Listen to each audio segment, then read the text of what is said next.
ہمیں باہمی نفرتیں اور سیاسی و مذہبی اختلافات بلا کر ایک قوم ایک آواز ہو کر کام کرنا ہوگا. سوچ بدلنی ہوگی, سوچ بدلے گی تو ملک بدلے گا. نحمدہ نصلی علی رسولہ الکریم. اما بعد اعوذ باللہ من الشیطان الرجیم. بسم اللہ الرحمن الرحیم.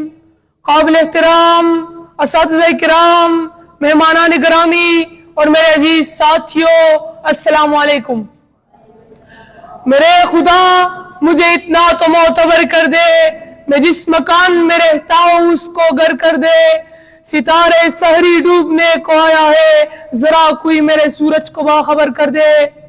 جناب صدر, آج مجھے جس موضوع پر اظہار خیال کا موقع ملا ہے وہ ہے آؤ بدلے پاکستان.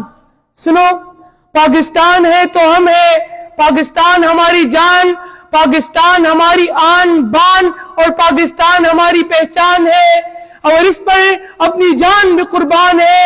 صدر وقار یہ وہ الفاظ ہے جو آج کل ہر پاکستانی کی زبان پر عام ہے.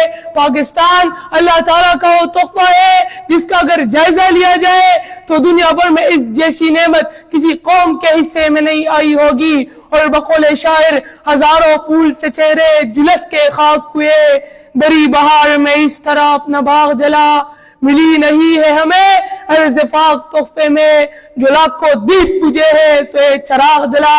جناب صدر, مجھے محسوس ہوتا ہے کہ ملک صرف سیاست دانوں, وڈیروں, جاگیرداروں اور بیوروکریٹس کے لیے ہی بنا ہے. یہاں غریب کی داد رسی کرنے والا کوئی نہیں. یہاں ایک طرف دیکھتا ہوں کہ حکمرانوں کے کتوں اور گوڑوں کے لیے خوراک بیرون ملک سے منگوائی جاتی ہے, اور غریب دو وقت کی روٹی کے لیے ترس رہا ہے.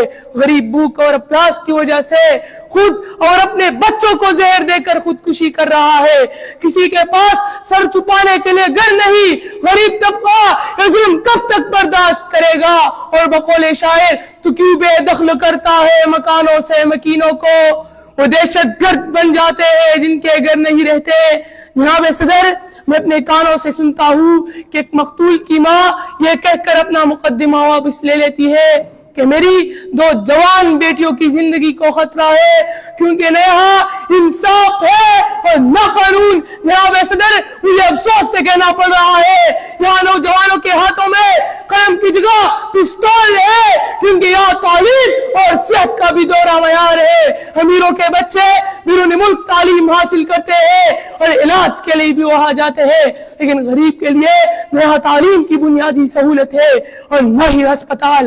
جناب صدر, ہم بحیثیت قوم ہر زاویہ زندگی سے پسماندگی اور زوال کا شکار ہے. قلمی میدان میں ہماری شرح خواندگی نہایت ابتر ہے. معیشت تباہی کے دہانے پر کڑی ہے, اخلاقی قدرے پامال ہو رہی ہے, کرپشن اور لوٹ مار کا بازار گرم ہے. قانون صرف غریب کے لیے ہے, قاتل سریعام دن دراتے پھرتے ہیں, بے گناہ لوگوں کو سولی پر چڑھایا جاتا ہے. راہبر, راہزن اور محافظ لٹیرے بن گئے ہیں. ملک و قوم کا سرمایہ لوٹنے والوں کو تخت و تاج سونپا جا رہا ہے اور انصاف کی دھجیاں اڑائی جا رہی ہے. اور بقول شاعر, موسموں کے چہروں سے زردیاں نہیں جاتی, پھول کیوں نہیں لگتے خوشنما نہیں معلوم, رہبروں کے تیور بھی راہزنوں سے لگتے ہیں, کب کہاں پلٹ جائے قافلہ نہیں معلوم. جناب صدر, پاکستان کے موجودہ حالات کی سب سے بڑی وجہ علم, عمل اور عدل انصاف کا فقدان ہے. جہاں علم اور عدل انصاف کی کمی ہوتی ہے وہاں نفرتیں, عداوتیں اور کدورتیں پیدا ہوتی ہے. تعصب, انتہا پسندی, عدم برداشت اور فرقہ واریت جنم لیتی ہے. لوڈ شیڈنگ, کرپشن, مہنگائی, بے روزگاری اور دہشت گردی میں گرے پاکستان کے حالات کا ذمہ دار کوئی ایک پاکستانی نہیں, شاید ہم سب اس موجودہ حالات کے ذمہ دار ہیں. اور بقول اقبال, محبت کا جنون باقی نہیں ہے, مسلمانوں میں خو باقی نہیں ہے. صفے کج دل پریشاں سجدہ بے ذوق, کہ جذبے اندرو باقی نہیں ہے۔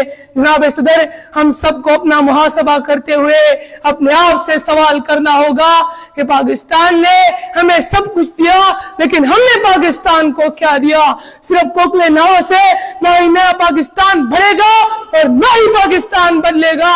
اگر ہم پاکستان کو واقعی قائد کا پاکستان بنانا چاہتے ہیں تو ہمیں اپنی سوچ بدلنی ہوگی۔ سوچ بدلے گی تو یہ ملک بدلے گا۔ جناب صدر، پاکستان کو ترقی کے راہ پر گامزن کرنے اور تمام درپیش مسائل کے حل کے لیے علم، عمل اور عدل انصاف کو فروغ دے کر اپنی ذمہ داریاں بھرپور طریقے سے ادا کرنی ہوگی۔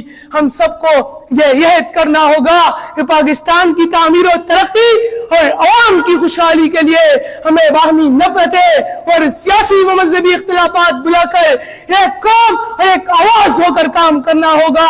سوچ بدلنی ہوگی، سوچ بدلے گی تو ملک بدلے گا۔ یہ وقت کا تقاضا بھی اور ضرورت بھی ہے۔ ان اشعار کے ساتھ اجازت چاہوں گا کہ آؤ جوانوں کام کرے، خوابوں کو قربان کرے، نظام کی تبدیلی سے روشن پاکستان کرے۔ والسلام، پاکستان زندہ باد۔ الفاروق اسکول پہ